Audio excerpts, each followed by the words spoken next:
أعمالنا من يهده الله فلا مضل له ومن يضلل فلا هادي له وأشهد أن لا إله إلا الله وحده لا شريك له وأشهد أن محمدا عبده ورسوله. اللهم أرنا الحق حقا وارزقنا اتباعه وأرنا الباطل باطلا وارزقنا اجتنابه.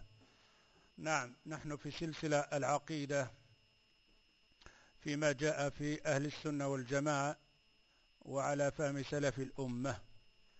Alors on est toujours dans la série donc de dogmes, et quand on parle dogme, on parle de dogme de Ahl Sunnah wal Jama'a, comme il a été compris par les compagnons du prophète sallallahu alayhi wa sallam et les prédécesseurs donc des compagnons, c'est-à-dire le prophète sallallahu alayhi wa sallam, au tabi'in, wa tabi'at tabi'in, ila ghayri dhalik. Alors on est donc argumenté avec la logique des choses, avec la raison de l'existence de Allah Azza wa Jal. Alors on a parlé dans les drus qui passaient, c'est-à-dire les autres jeudis, comme quoi les 4 arguments qu'on avait avancés, comme quoi qu'il est impossible que quelque chose change d'elle-même s'il n'y a pas une force ou une cause de l'extérieur. Dans tout ce qu'il y a devant vous ici ne peut pas changer donc de forme ni de couleur s'il n'y a pas quelque chose de l'extérieur. Sa table ne peut pas changer de forme d'elle-même. Il va décider de changer de forme, impossible. Sauf s'il y a un menuisier qui décide de la changer de la forme ou la couleur, etc. Et tout ce que vous voyez autour de vous-même. Dans la deuxième, on a dit qu'elle est aussi la thèse donc de l'enchaînement. La thèse de l'enchaînement, elle est aussi batila, ne juste. Pourquoi? Parce que si on dit chaque chose ne peut pas se faire d'elle-même, il faut une force de l'extérieur, il ne faut pas tomber aussi dans l'erreur de dire alors c'est un enchaînement. Non. L'enchaînement, c'est-à-dire que celui-là a besoin de celui-là, celui-là a besoin de celui-là, et ainsi de suite, ça doit arrêter dans une place, un lieu, un sujet ou quelque chose qui n'a pas de début. Et que cette chose-là, c'est celle qui a fait créer toutes les autres choses. Alors on a dans l'existence 2 choses. Celui qui a créé les choses et les choses qui sont créées, c'est-à-dire l'univers et tout ça. Et comme l'univers a un début, on ne peut pas dire et ainsi de suite, celui qui a créé l'univers, c'est la nature, l'atome, etc., etc. Ou alors de dire j'étais enfanté par mon père de son père et ainsi de suite, et Adam, Dieu, etc. Dieu l'a été créé par un Dieu, un autre Dieu l'a été...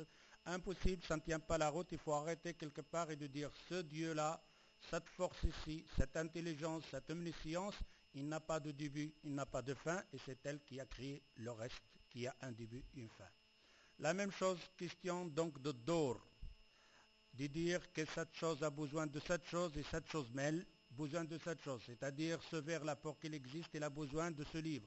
Mais ce livre pour qu'il existe, il a besoin de ce verre. Il n'existera absolument rien impossible de l'existence. C'est comme on dit l'œuf et la poule. L'œuf a besoin de la poule pour qu'elle existe et la poule elle a besoin de l'œuf pour qu'elle existe. Impossible, il n'existera absolument rien. Il faut une force de l'extérieur pour créer l'œuf ou la poule et après l'enchaînement fonctionnera à ce moment-là la poule, l'œuf, etc.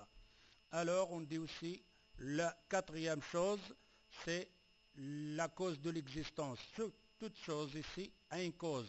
Il n'y a pas quelque chose qui a été déposé comme ça simplement, ni la peinture, ni la lumière, ni ce GSM, ni ce livre, ni ce micro. Tout ce que vous voyez en vous-même, dans l'univers, a une raison de l'existence, a été fait pour un but.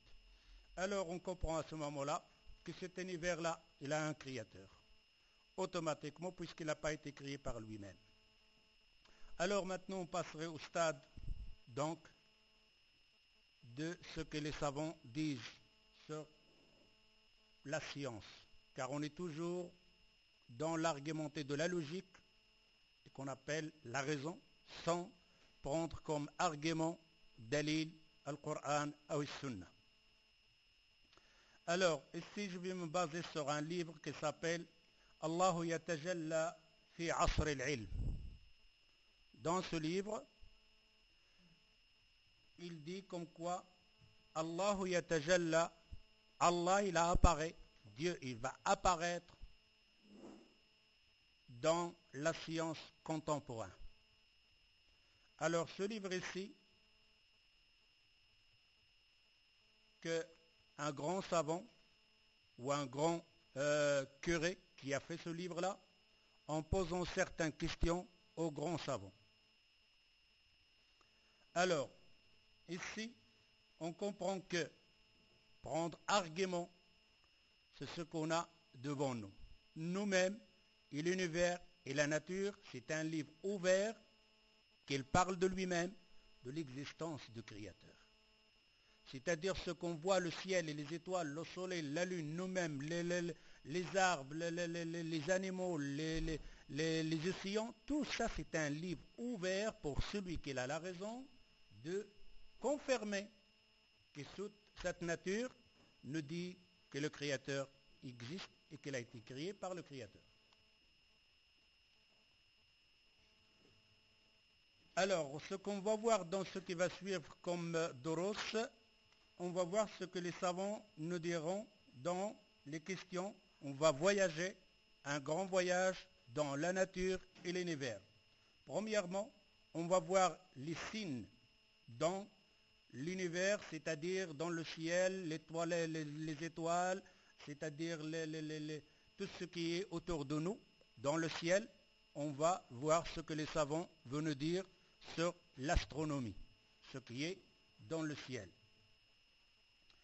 Deuxièmement, on va voyager dans l'homme lui-même, dans la création de l'homme, comment il est composé, dans le cerveau, les yeux, etc. Tout ça, ce que les savants spécialistes donc de l'autonomie de la personne humaine, ce qu'ils vont dire eux-mêmes. On va voyager aussi dans le kainat al-majhariya, les molécules, c'est-à-dire les petits microbes qu'on ne voit pas à l'œil nu.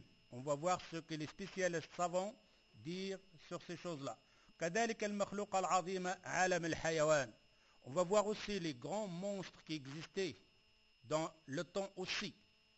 Qu'est-ce qu'ils vont nous dire ces savants sur ces animaux-là, du miniature qu'on ne peut pas voir à l'œil jusqu'aux monstres qui existent. D'ailleurs, dernièrement, enfin pas dernièrement, ça fait quelques 2-3 années, ils ont découvert un animal. Et cet animal-là, je crois qu'il mesure, je ne sais pas, je ne me rappelle pas exactement, c'était le plus grand animal qu'ils ont trouvé dans une mer, une rivière, qui a été des années qu'il vivait. Il a une bouche simplement plus grande que la table. Il mesure, je crois, que dans les 50 et des mètres. Plus grand que le dinosaure et tout ce qu'on a vu comme mammifère. Simplement la tête, quand on a relevé la tête et tout ça, c'était avec un hélicoptère. Non. Alors on va voir aussi qu'est-ce qu'ils vont nous dire, c'est savants, plus la thèse darwinienne, etc., animal, singe et tout ça. On va voir aussi, donc, comme on a dit, dans le ciel, etc., le bim-bom et tout ça. Qu'est-ce qu'ils vont dire sur ce sujet-là, la thèse donc de bim-bom. On va voir aussi les océans, qu'est-ce qu'il y a à l'intérieur dedans, qu'est-ce que les savants vont dire. Alors, ce livre-là qui est Allahu yatajalla fi ilm al-asr. En anglais, pardon pour l'anglais, en français, c'est-à-dire simplement qu'Allah Azzawajal, on peut le voir, pas on peut, on doit le voir, si on a une raison, une réfléchir, dans la nature, qu'Allah Azzawajal existe, et c'est The Evidence of God in Expand Universe. Ça, c'est le livre d'un grand curé américain, on va voir sur lesquels. Celui-là, qui a fait ce livre-là, il s'appelle John Clover Montzman. Celui qui a écrit le livre, et qui a travaillé sur ce livre-là, il s'appelle John Clover Montzman. Alors, John Clover Montzman عمل وقتا ما قسيسا في إحدى الكنائس المسيحية، ولكن بعد أن قضى مدة في الدراسة الدينية رأى أن يتحول إلى عمل آخر وصار مؤلفا وصحفيا في الموضوعات الدينية. John Clover Montzman, il était d'abord un curé dans une église en Amérique. Après, il a voulu changer un peu de métier. Il est devenu un journaliste, un écrivain. Il écrit les livres et journaliste. Mais il écrivait dans les sujets concernant la religion. ثم انصرف إلى دراسة المسائل السياسية والاجتماعية. Après, il s'est aventuré dans les sujets concernant la société et la politique. وعنى عناية خاصة بدراسة العلاقة بين العلم والدين على مر العصور. À la fin, c'est-à-dire, il s'est occupé plus encore, s'il s'est donné tout pour étudier la question concernant la science et la religion depuis le début jusqu'à maintenant.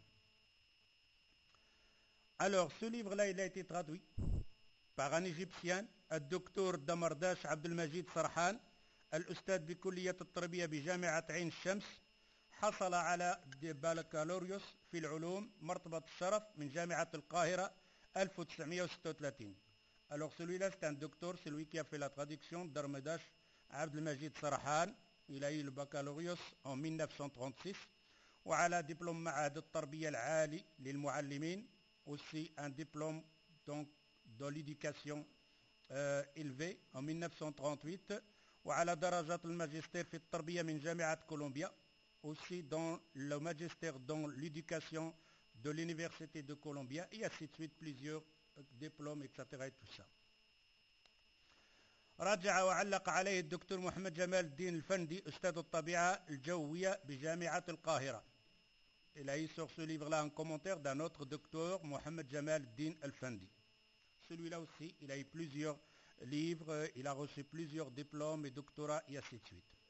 Alors on va lire, avant de rentrer dans le livre lui-même, qui a été écrit et fait par on a dit le qissis, le curé John Clover Munchman. On va voir l'introduction de ce savant égyptien, celui qui a traduit ce livre ici. سؤال تتطلع العقول إليه وتتوقع إلى معرفة الإجابة عنه. يوجه الطفل الصغير إلى أبيه ويضطرب به قلب الشاب الحائر فيؤرق نومه وقد لا يجد من يقدم له الجواب الشافي. ويجول أحيانا في عقول ضعفاء الإيمان فيستعيذون بالله من وسوسة الشيطان. ويشغل بال كل إنسان خصوصا في فترات الضعف والمرض والحرمان. Alors ici, cette question que lui va poser ce John Clover Munchman au grand savant, cette question qui est, on va voir par après c'est quoi cette question.